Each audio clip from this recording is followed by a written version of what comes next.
ennaku ennuma omutima gunnuma obulamu bunnuma buli kimu kinnuma munange nkedde nga mmanyi leero ninayo konsati yange naye surprisingly ngenza okulaba ku last moment nga aba authorities baganye clearing show yange tebampadde ensonga munnange kyenyinza okugamba like what I can say clearance zonna twazisaba mangu like twasaba mangu clearance twatandika okusaba mu early December nga musanvu wetwagendayo so ne batugamba mbu it is too early so ne tusigala nga tugenda nga okukola ki okusaba clearance naye nga authorities tebatukola ki tebatugamba kituufu oba okitegeera ate nga obudde buggwayo tulina okulanga kubanga tubadde tuhitinze management ehitinze offices zonna ezisinga naye nga tebatuwa kituufu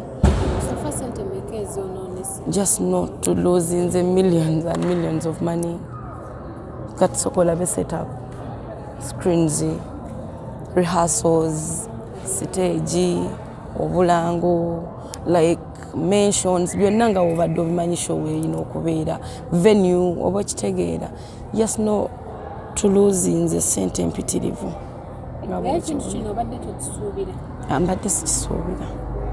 mbadde sikisuubira ge mazima mbadde sikisuubira ndi so shocked banaye bafanizi bange bekirumiza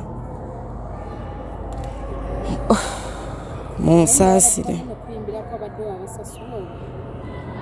ng'era lubadde olunaku lwakkola toyinza kuyita muntu munnaye ajje ku show nga tokoze eki alisi nga tomufuniddeeyo kasente abafunizzaamu ekivvulu kino bavudde ku nsonga ki ebaleetedde okuba nga bajja bakisalewo at this last moment kyenyinza okukugamba siina nsonga that's what I can say no from nowhere ne bajja ne bagamba ekivvulu kyo tukijje yeah they are just silent authority bali silent.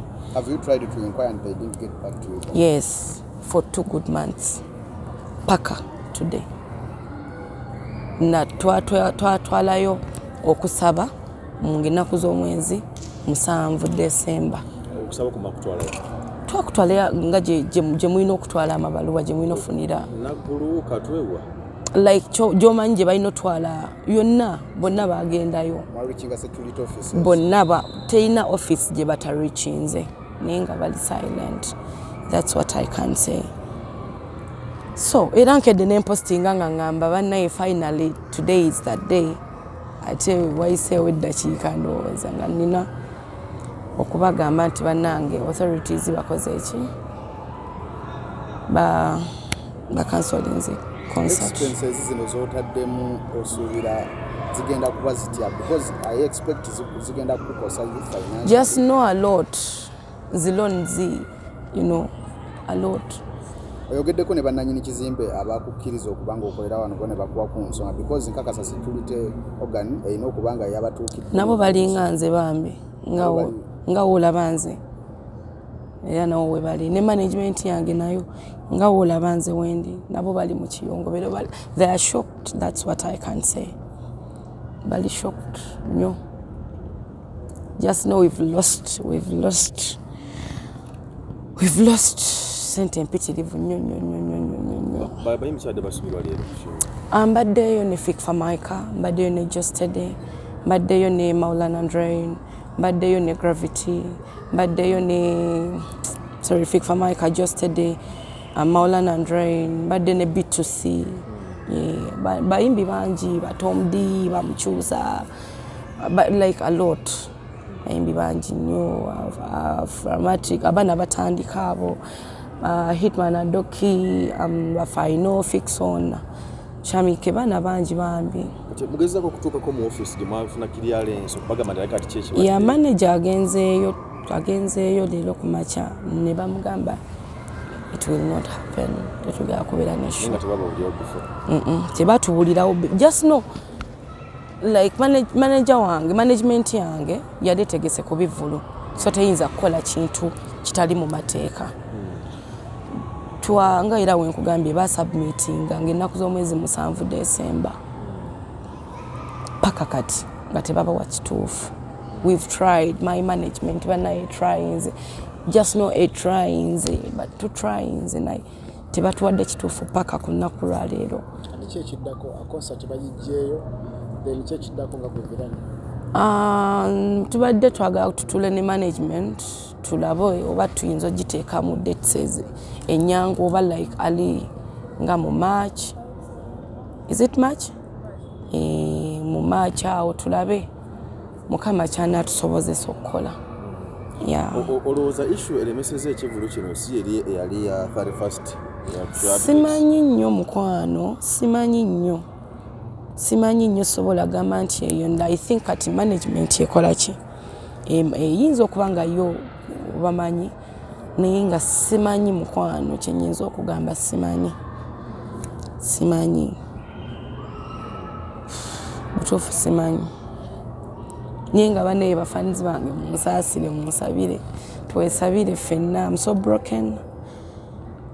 Because mamanyi nti bw'oba oteeka show ng'eno ojjeko ssente ezoobawo ssente z'ojje ku bantu banka bamanerenda. Yeah, just no. Ogenda kukikola otya ekyo? Just no neetaaga kunteekako mu ssaala munsabireko ne management mugisabireko. Management yange eya Uganda ebadde etegese. So munsabire twesabire bannange. Simanyi, I'm so scared. Tuwuliddeko nti bw'ofunye amawulire bwe gati waliwo abafunye shock abamu bagenda mu ddwaliro. Yeah, a lot. Bannange nkoze ne ttiimu abaana bali mubalaba bamaze ebbanga nga basula wano nga bateekateekera show.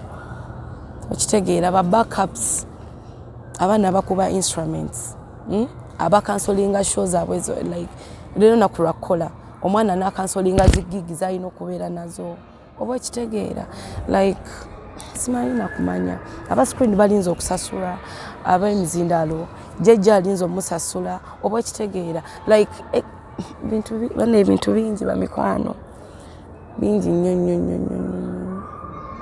Sasira omuntu eyasuubudde ebintu ajja atunde ng'amanyi kyegenda kubeerayo osasira ataddemu ssente oba okitegeera osasire vilani nga vilani like it's her first concert. It's my first concert. Egamba mbutuufu Mukama ansaasire. I believe I'm serving a living God and ajja kumpa amaanyi, ajja kumpa obuvumu. Nze Jeffrey Mayanja aka Mr. Wagwan ku Emboozi mu UG. Essaawa zino bwe twogerera Ekivvulu Gravity OMUTUJJU kwe yabadde agenda okuyimbira Kisaziddwamu. Ekivvulu kino kyabadde ku Freedom City yabadde agenda kuyimbirawo nene Kisaziddwamu. Ensonga bwe yavudde yo poliisi egamba nti ensonga yabadde yakuba nti nno tebayita makubo matuufu kulaba nga bategeka ekivvulu kino. Ekivvulu kino kyadde kyakubeerako mwana muwala Vilani, mwana muwala oyo yakuyimbira Amshai, naye tekyasobodde okubeerawo olw'ensonga eyo. Poliisi egamba nti waliwo bitatukirizibwa bulungi ate nga bo bagamba nti ebintu byonna babituukiriza. So ne Kisaziddwamu ku ssaawa yennyini eyo eya Valentine show eno yabadde egenda okubeerawo. Naye of course abantu ab'enjawulo bayogedde ebigambo nga bagamba nti no oba oli awo ekyaviddeko show eno kubanga eyimirira nti ensonga za Gravity OMUTUJJU okuba nti nno weewaawo yavaayo n'agamba nti yayimiriza show ya Chameleon. Kwegamba ye ngalaga nti okukolima kwe kwaviddeko show ya Chameleon okuyimirira okugoma ensasage bwetyo n'ebirala nga bwebadde obigoberera. Naye ate ku ludda olulala poliisi yeegamba nti fe ensonga zino ezayimirisizza Ekivvulu si nsonga za Gravity OMUTUJJU wabula ensonga ezayimirisizza Ekivvulu kuba nti abantu bano tebayita mitendera mituufu. Of course kyabadde kirina okubeerako abayimbi abalala ab'enjawulo, kabaddeko n'okubeerako ba B2C babadde balina okubeerawo. Of course n'abayimbi abalala abadde bagenda okuba nga bawulukira Gravity OMUTUJJU n'omwana muwala Vilani. So sheeyo yayimiridde teyasobodde kweyongerayo era bwetyo bweri. Mpozi amawulire nawuliddeko amalala nawuliddeko nti Jose Chameleon ayagala kusiba Gravity OMUTUJJU nti waliwo enteekateeka y'okuba nga bakota Gravity OMUTUJJU kulebina ebitiddwamu n'ekyendowooza nti n'oba oli awo bwe ziba nga zenteekateeka si kituufu n'akatono. era simanyi na musango ki gwe bayinza kuwabira Gravity omutujju baba nga bagamba nti gwa kumusiba simanyi naye siraba omusango gwonna simanyi oba omuntu okwogera ku muntu omulala namusekerera olukya batuuse muti baguyinza okubeera omusango anyway tomanya nja kubuzako kuba akanso wange ambuulire kibeera kitya naye nga Ekivvulu Gravity omutujju kwedalina okuyimbira kyasaziddwamu kyayimiriziddwa olunaku olwajjo era Gravity omutujju teyalinyeeyo n'abayimbi abalala be babadde balina okubeera nabo abamu mpedde nga bagamba nti oba oli awo ebikolimo oba n'okubunyiivu bw'abantu eri Gravity omutujju abantu abamu nti obunyiivu obwo eri Gravity omutujju nti oba oli awo kyaze side eri naye nekimukuba olwokuba nti yasekerera shwa Jose Chameleon okuba nti yayimirira oba bakiyimiriza olwebyo byaliwo ffenna bye twalaba buli omu ayogera kikye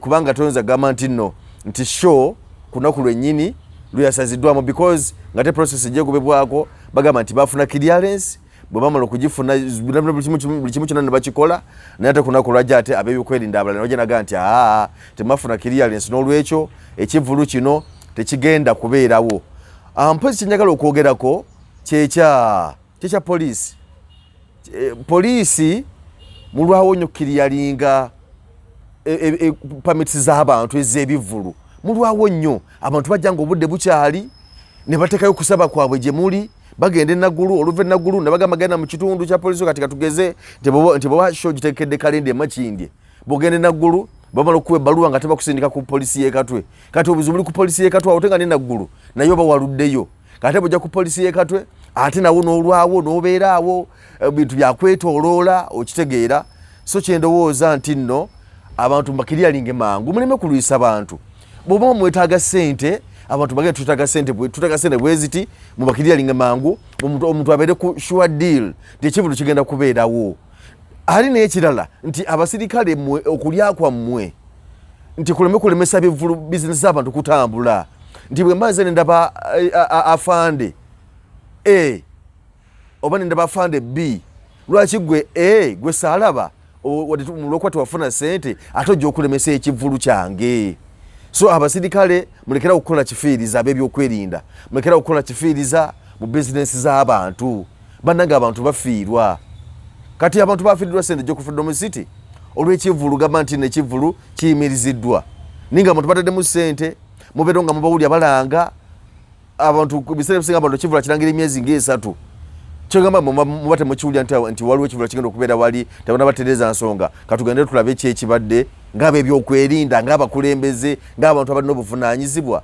so kyensaba nti mulekerawo okufiiriza abantu ssente zaabwe abantu ne beewaayo ne bajja ne babatuukirira ne bakola payments zonna ne bakola buli kimu kye bateekeddwa okukola naye ate mmwe gwe n'ovaayo n'olemesa ekivvulu ga tekijja kubeerawo kibi nnyo embeera eyo si nnungi mugenda kwavuwaza bannayuganda simanyi oba kyekigendererwa kyammwe kwavuwaza bannayuganda kubalemesa kubaako na kyebateeka mu nsawo simanyi enguzi efuuse enguzi mu poliisi omwo abasirikale mweddeko poliisi zonna eza Uganda naddala ono mu Kampala wano mulekerawo bannange okufiiriza abantu ebivvulu byabwe Kabalagala poliisi y'Ekabalagala mukendeezeeko poliisi y'Ekatwe mukendeezeeko naggulu ebintu mubiyise mu bwangu mu budde nti omuntu ajja nasaba kiri kyenjogeddeko nti omuntu ajja nasaba mu budde nagamba nengenda kutegeka ki kyetaagisa ne mulwawo okumuddamu ne mubeera nga mwetooloola ate kati amala okutegeka buli kimu amaze okukisetolinga yaluza amaze okukisetolinga buli kimu ate ne mujja ne musazaamu ekivvulu abantu bangi bafiirwa kati nabadde awo ku kivvulu ky'omwana oyo kya Virani nga okwadde okubeera Gravity wadde n'okubeera ne Gravity omutujju nga agamba nti aba vendors ab'ebyokulya byakunywa babadde bamaze dde okusetinga buli kimu agamba nti abasawundi because kati omwana abatanajja bwajja kuwa balance wo because yabadde jejje yabadde agenda yataddewo sawundi jejje naye kati jejje talina bwamuwa balance we kubanga ekivulu tekibaddeewo kakitegeeza nti jejje afiiriddwa Virani afiiriddwa ne Gravity omutujju bavendors bafiiriddwa abakubi ba backline abevuga bafiiriddwa abayimbi bennyini bafiiriddwa n'abantu abalala bonna badde balina okulya ku kivvulu ekyo bafiiriddwa naye kugwerwa muntu omu tolwokuba tewakkanya na musirikale munno kukuwa ku ssente okulya ku ssente. So kye tusaba bannanga abasirikale mutusaasire, musasire bizinensi z'abantu, abantu mubataase kubanga abantu bafiirwa, abantu balina stress. Twabaddewo ng'omwana tabitegeera olw'ekivulu ky'okusazibwamu okitegeera. So kye tusaba muteeke ebintu mu nkola nti omuntu amanye nti muteeke omwero gwa ssente nti gwe guno omwero gwa ssente bw'osasula ssente bwe ziti ng'ozisasudde wano oba mu banka oba wa nti ssente zino ozisasula wano n'oziteekayo n'okola kino n'ekino bibeere nga bimanyiddwa nti omuntu ajje nga agenda okuteeka ekivvulu nga kositisa azitegeera bulungi nekyagenda okuyitamu ng'akimanyi. Muleme kufiiriza abantu ssente, muleke kukola kifiiriza. Abasirikale muleke kukola kifiiriza, ab'ebyokwerinda musaasire abantu. Abantu bayita bulumi okufuna ssente zino eziteeka ebivvulu, bayita mu bamanerenda, bakozesa obusente bwabwe, beewola mu buli kasonda konna okutegeka ekivvulu ekyo.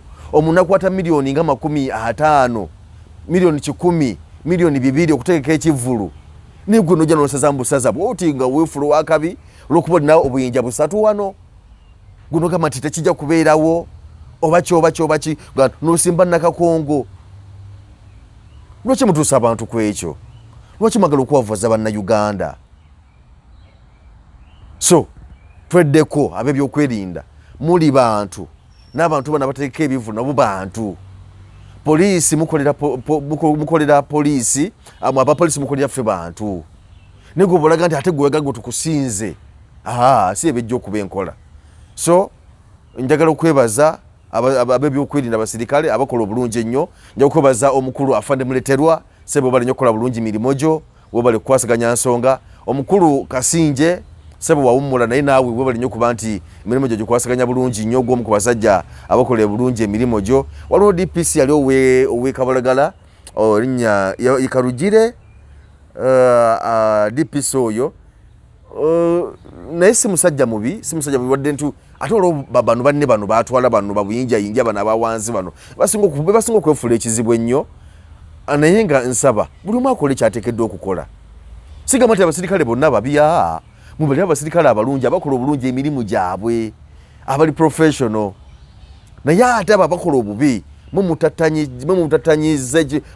ekifaananyi kya poliisi, mumutattanye ekifaananyi kya gavumenti eno, mumutattanyizza ekifaananyi kya gavumenti eno eri mu buyinza. So tusaba byonna nga mubikola mukole ebintu nga mumanyi nti nomukolera abantu ba bulijjo. So kyetusaba kyokka omukulu Palaso yashutinze video ye eyabegabega olimba olubegabega tulye. So yagishutinze bulungi nnyo. Omukulu Jose Chameleon Doctor yagibaddemu era bwe yasinziddeawo n'agamba nti Gravity OMUTUJJU gwe wegendereze. So nebalala byonna njagala kwagaliza kaseera kalungi. Mbadde Geoffrey Mayanja aka Mr. Wagwan. Yongera okungoberera ku emboozi mu UG. Subscribe nga tanaba kusubscribinga.